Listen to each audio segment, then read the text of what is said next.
Joining me here today are a couple of courageous young people who have volunteered their time to come back to Outreach House and share their experiences.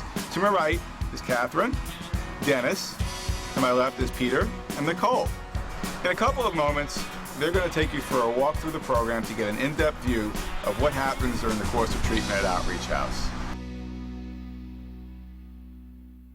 When you first come to Outreach, you come through an intake process. The intake process allows Outreach to see that if you're eligible for your needs to be met through the program.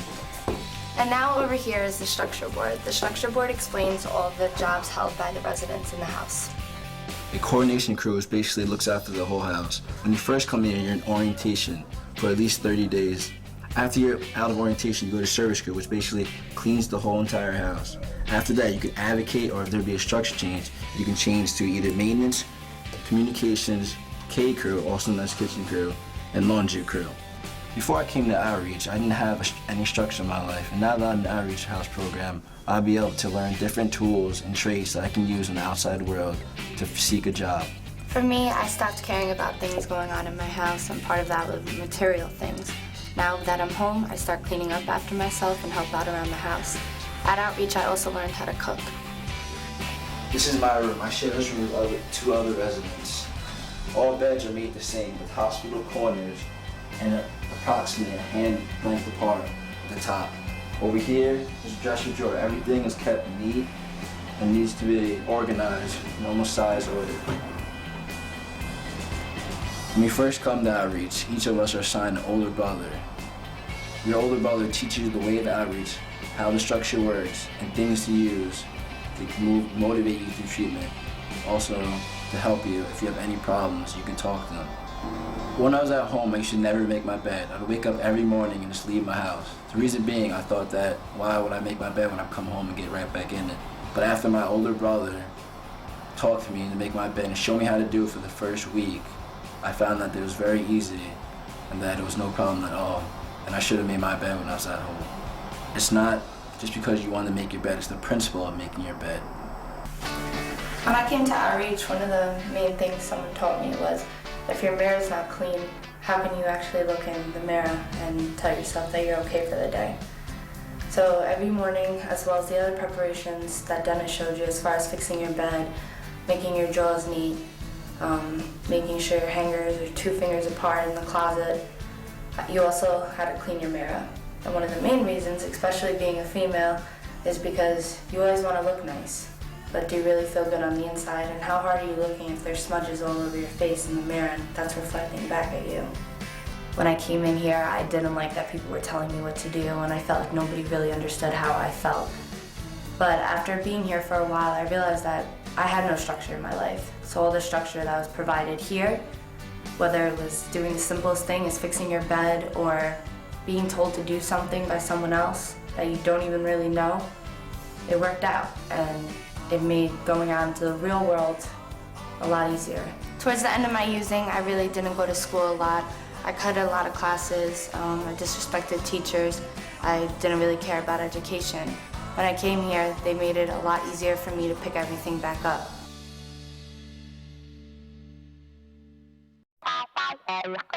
Hello, I'm Peter. Hi, I'm Nicole, and we're going to take you on the remainder of the tour.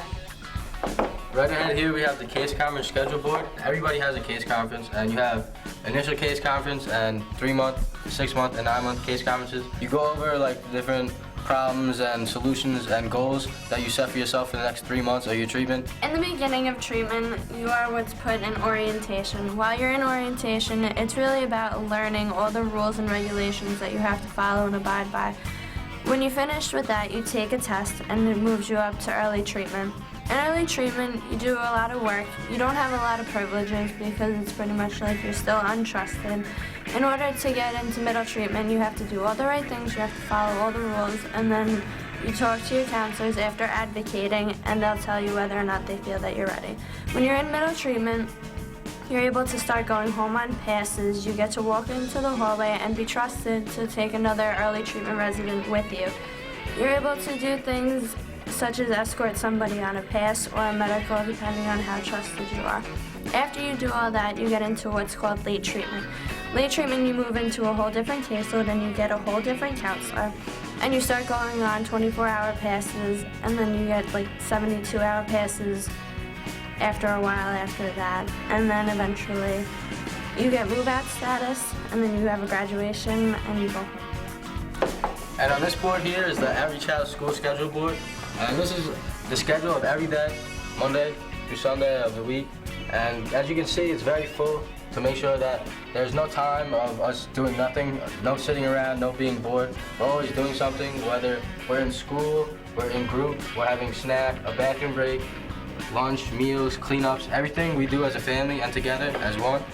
And there's many different groups throughout the day and the week. What I look forward to in my day was mainly the rap group, because you got to just say whatever you needed to. It wasn't about a specific topic. It was really just getting something off your chest that you just had to talk about, and that's usually what happens. So. This is the kitchen area, and this is part of the kitchen crew here. As you can see, we cook everything. We cook the meals for the residents. These are actually residents here, and we cook with the chef. We have our chef Eric, who definitely teaches us different ways on how to cook. We're able to cook for over 65 people all at once, and everything comes out pretty good. The dining area is the heart of the facility. Not only do we have all of our meals here, but we also have all of our groups. We have the encounter group that we talked about, the virtue group, the rap group, and we also have all of our meetings here. We have house meeting, morning meeting, and our general meeting that is all held here.